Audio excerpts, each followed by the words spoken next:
오늘 거의 모든 조간신문의 일면 헤드라인을 장식하고 있는 뉴스인데요. 미국의 기밀 문서가 유출됐는데 동맹국을 감청한 듯한 내용이 포함돼 있어서 논란입니다. 자, 특히 우리 대한민국의 외교안보 컨트롤 타워를 감청한 듯한 내용도 함께 유출됐습니다.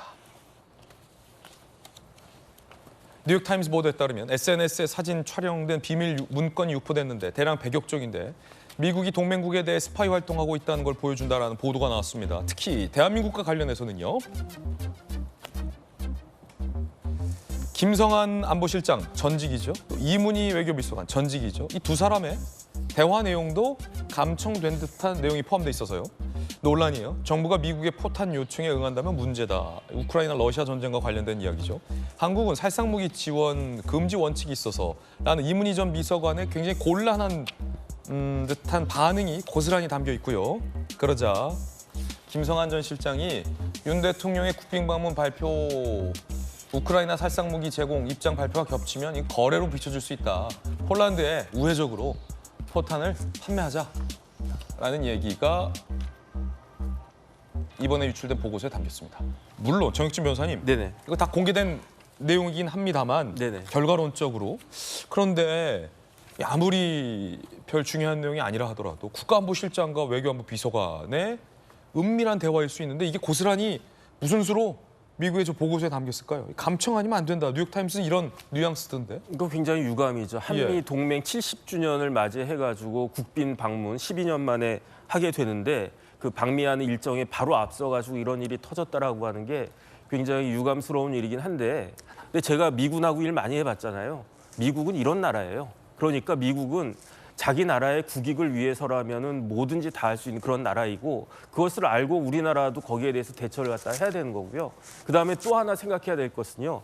동맹국인, 가장 강력한 동맹국인 미국도 이런데 만약에 이제 북한이나 중국이나 그런 나라들은 어떻게 할 것이냐, 이런 부분들에 대해서 우리 스스로 잘 문단속을 해야지, 그렇지 않고 뭐 어리버리하다가는 우리나라 국익만 그 훼손되는 그러한 일들이 벌어질 겁니다. 예, 전재수 의원님. 예.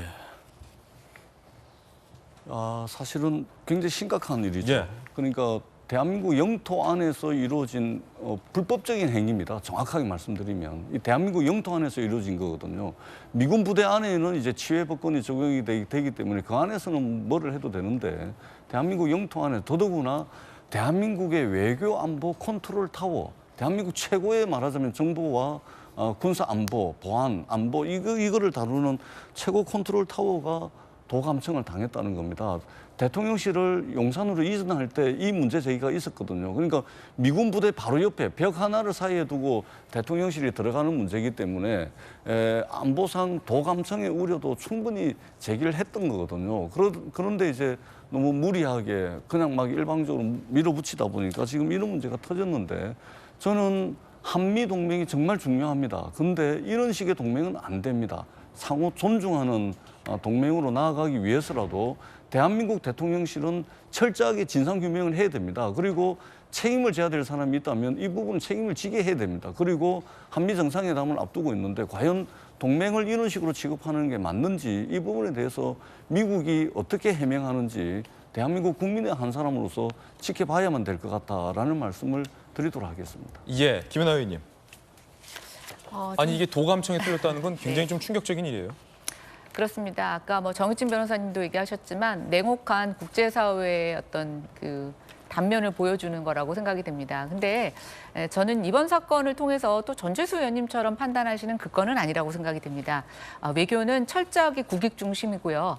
우리가 이런 것에 대해서 감안하고 이의를 제기하는 만큼 우리도 이에 맞설 수 있는 단단한 명분과 또 실리를 줄 수 있는 이익들을 갖고 있어야 된다고 생각이 되는데, 그런 점에 있어서 저는 우리가 북한에게 과거 그동안 얼마나 퍼주고 일방적으로 당해왔는지에 대한 반성도 같이 할 필요가 있다고 생각이 됩니다.